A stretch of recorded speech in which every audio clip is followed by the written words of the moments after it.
Nós precisamos de fair play financeiro. Pelo menos é isso que todo jornalista fala, mas na minha opinião, isso pode ser um tiro no pé para o futebol brasileiro.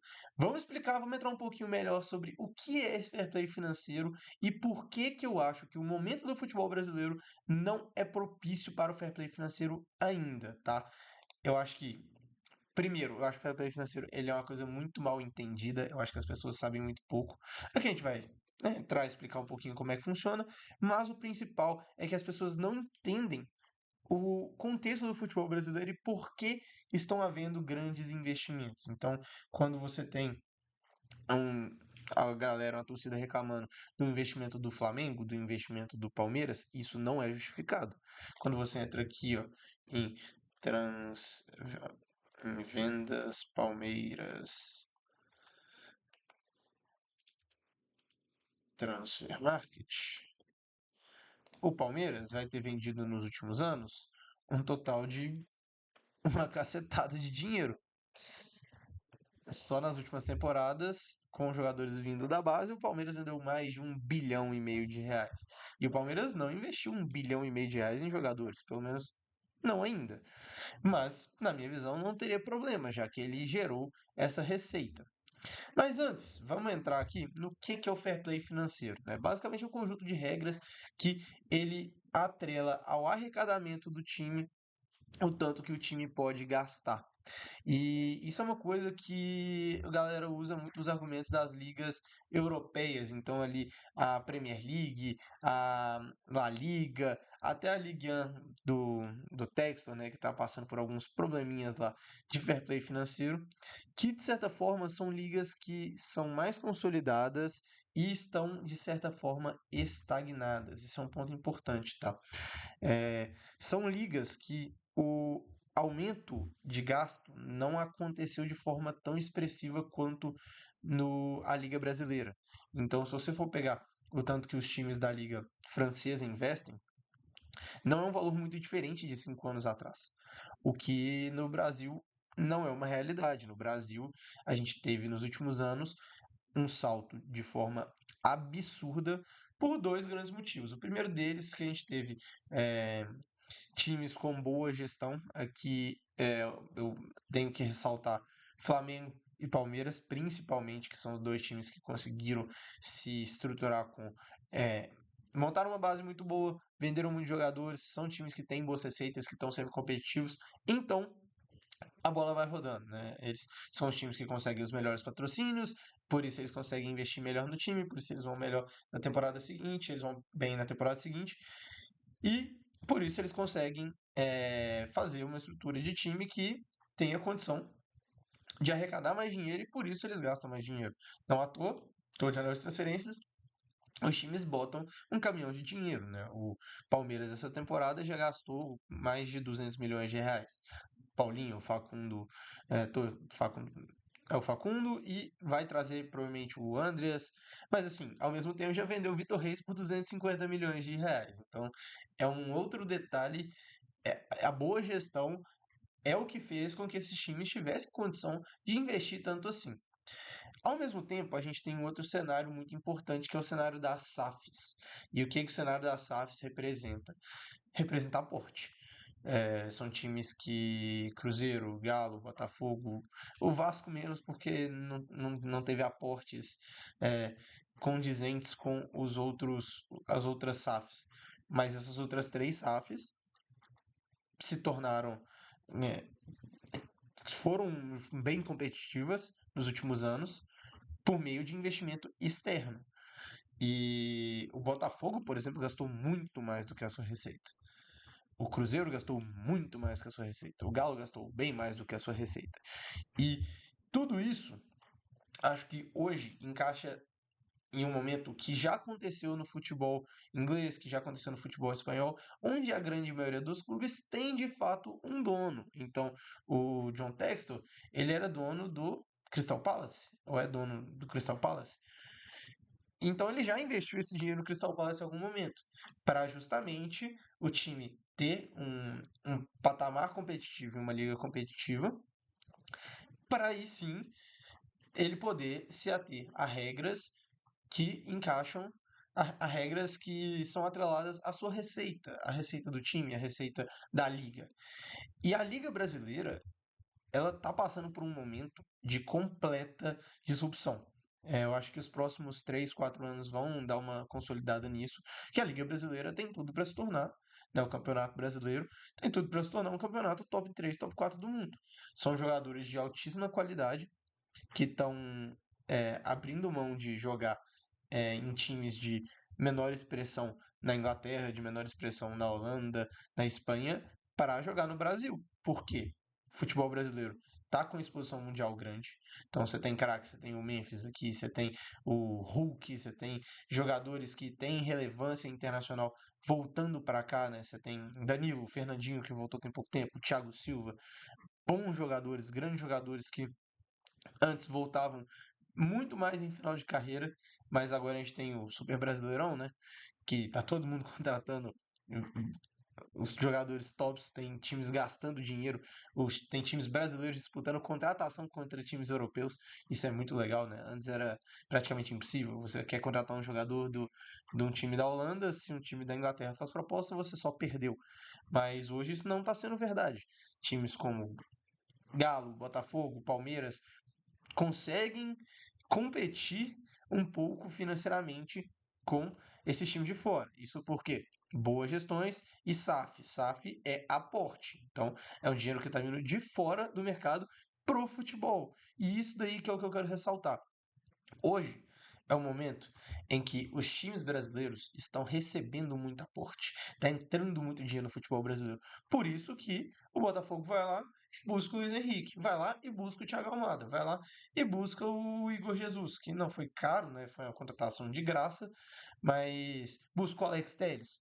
São jogadores que têm mercado forte lá fora, mas por exposição para a seleção brasileira, que é uma seleção que existe muita exposição e isso valoriza muito qualquer jogador. Capacidade de ser competitivo e buscar algum título. Porque esse é um outro detalhe muito importante do futebol brasileiro, tá?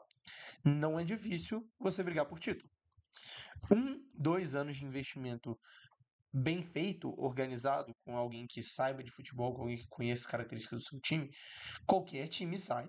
Isso é um time completamente não competitivo para um time muito competitivo. Para um time que, inclusive, pode brigar por título. Você pega o caso do Cruzeiro, por exemplo. 2 anos atrás, o Cruzeiro estava na Série B quase. O Cruzeiro subiu em 2022, mas 2023 o Cruzeiro quase caiu. É um time que não fez quase nada e agora, 1 ano e meio, 2 anos depois, é um time que é favorito. É um time que tem um elenco muito forte. É um time que está investindo muito dinheiro. Por que eu falo isso? Porque você tem dinheiro, você consegue subir o nível do seu elenco de forma muito rápida.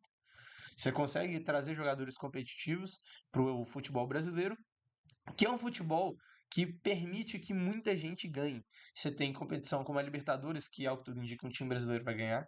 Você tem o Campeonato Brasileiro, que é lógico que o time brasileiro vai ganhar, né? Mas é um tipo diferente de competição que é uma outra opção. Você tem uma Copa do Brasil, você tem uma Sul-Americana, então você tem 4 competições que são relevantes, que dão uma receita bem interessante para o futebol brasileiro, que são possíveis de times diferentes ganharem. Então você pega o Botafogo, se organizou. Em 2 anos, ganhou uma Libertadores e um Brasileirão no mesmo ano. Ao mesmo tempo, você tem o Flamengo, que é super competitivo há vários anos. Você tem o Palmeiras, que é super competitivo há vários anos. Você tem um Galo, que ganhou 2021 e chegou em final de Libertadores, chegou em final de Copa do Brasil, brigou pelo Brasileiro de 23. Então você tem times que já se consolidaram brigando lá em cima, mas os times que não vieram de organização financeira muito grande, né, no caso Flamengo e Palmeiras, foram times que fizeram aportes relevantes e rapidamente se tornaram times muito competitivos, o que é uma coisa que o futebol brasileiro ainda permite. Isso não é uma coisa que o futebol inglês permite. O Nottingham Forest dificilmente vai pegar uma vaga assim, tá muito bem nessa temporada, mas dificilmente vai pegar uma vaga na Champions League só porque tá investindo 2 bilhões de reais. Dificilmente. O Chelsea está investindo muito dinheiro e mesmo assim não está sendo aquele Chelsea que se espera depois de investir 2 bilhões de dólares. A questão toda sobre o futebol brasileiro é que a gente está nesse momento de transição. No momento que os elencos se consolidarem, que os times consigam ter as receitas para estruturar e conseguir manter aquilo que de fato eles fazem hoje, né? Então, conseguir estruturar a base, conseguir vender esse tipo de jogador. Por exemplo, o Galo fez uma venda do Paulinho, que é uma venda absurda, é uma venda cara. E foi uma venda interna, vendeu pro Palmeiras. O Palmeiras pagou 18 milhões de reais no jogador de dentro do Brasil, mais dois jogadores. Então, você, com essa receita, você consegue investir no time, você consegue equalizar, né, as dívidas e tornar uma liga super competitiva.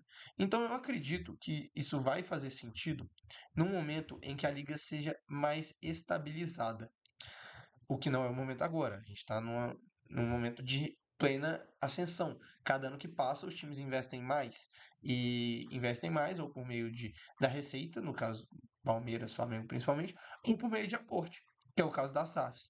E a gente tem vários times que ainda estão para virar SAF. A gente tem São Paulo, a gente tem Fluminense, a gente tem Santos, que são times que, investindo, né, podem é, subir mais uma vez a barra do futebol brasileiro. Então, por isso, eu acredito que o fair play financeiro seja uma possível solução para continuidade de alguma coisa. Então, se você quer manter a liga no nível que ela está, por exemplo, a Premier League é um nível altíssimo. É um nível de competitividade muito alto, é um nível de investimento alto, é um nível de preocupação com dívida alto. Eu entendo você colocar o fair play financeiro, porque você, assim, consegue manter o nível da liga. Mas no caso de plena expansão que a gente está do Campeonato Brasileiro hoje, eu acho que isso só seria um tiro no pé. Eu acho que a gente ia desacelerar todo esse investimento no mercado brasileiro, no futebol brasileiro, e ia, né, o contrário de atrair, né? Porque hoje a gente está atraindo muito patrocínio, a gente ia afastar esse patrocínio. Você tem Palmeiras tirando contrato de 100 milhões, isso aí provavelmente não ia acontecer, porque os times não iam poder investir, é, os times não iam poder investir tanto assim, né, levando em conta as dívidas. Mas o que eu não acho certo, ao mesmo tempo, vou dar o disclaimer aqui e eu não passo esse pano, é time que está endividado com outro time. Porque aí eu já acho que não tem nada a ver com fair play financeiro. Acho que tem a ver com organização e regra. Então, na minha visão, deveria ter uma regra. Se um time está inadimplente com outro time, esse jogador não pode jogar.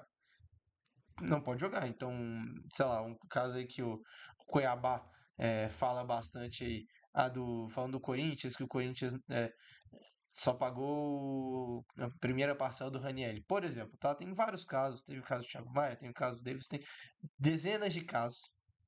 Mas na minha visão se o time não está de acordo com os seus compromissos com outros times, esse jogador não pode jogar. Esse jogador não deveria jogar os jogos porque ele não está de acordo com o contrato que foi assinado. Isso aí, para mim, é uma regra que tem que ser desenvolvida dentro do futebol brasileiro. Isso seria bom para todos os times. Por exemplo, se o Flamengo não pagasse o Alan, ele não poderia jogar. Se o Palmeiras não pagasse o Paulinho, ele não poderia jogar. Se o Galo não pagar o Davis, ele não poderia jogar. E isso sim, de fato, torna o futebol competitivo. Porque uma crítica que eu acredito realmente que faz sentido é times maiores fazem dívidas com times menores. Menores em termos de realmente expressão. Tipo, o Cuiabá é menor do que o Corinthians. Isso aí não tem nem o que falar. É, E aí o Cuiabá fica sem o jogador e sem o dinheiro. Que aí esse é o grande problema que dificulta o Cuiabá se tornar competitivo. Eu não vejo problema nenhum de, como eu disse, por meio de aporte, por meio de organização financeira, os times aportarem dinheiro demais. Eu acho que isso é muito bom, fortalece a liga, sobe o nível e mostra que se você faz um aporte relevante num time, em 2 anos ele pode ganhar uma Libertadores. Gente, ninguém esperava que o Botafogo, se você falasse para alguém 3 anos atrás que o Botafogo ia ganhar o Brasileiro e a Libertadores, essa pessoa ia ficar maluca. Mas, por meio de organização e muito investimento, teve muito investimento, o Botafogo conseguiu fazer isso, montou um elenco absurdo e conseguiu ser campeão. E tudo isso só foi possível porque a gente teve investimento. Se a gente tivesse o fair play financeiro, né, da forma que funciona nas grandes ligas hoje, provavelmente o Botafogo não poderia investir isso e times de outros países iam voltar a subir, iam voltar a ser competitivo, coisa que não está acontecendo porque o Brasil está dominando a América inteira. Então, assim, para mim, tem que ter essa regra, né? Tem que ter uma regra impedindo jogadores que estão inadimplentes, né? Por exemplo, o Inter não pagou, tá, né, com a passada atrasada do Thiago Maia. Não pode jogar e não pode vender. Acho nada mais justo. Porque senão é aquilo, né? O time fica sem dinheiro e sem o jogador. O que eu não acho que é o correto. Mas isso aí não tem nada a ver com fair play financeiro na minha visão. O fair play financeiro, para mim, é tamanho de aporte.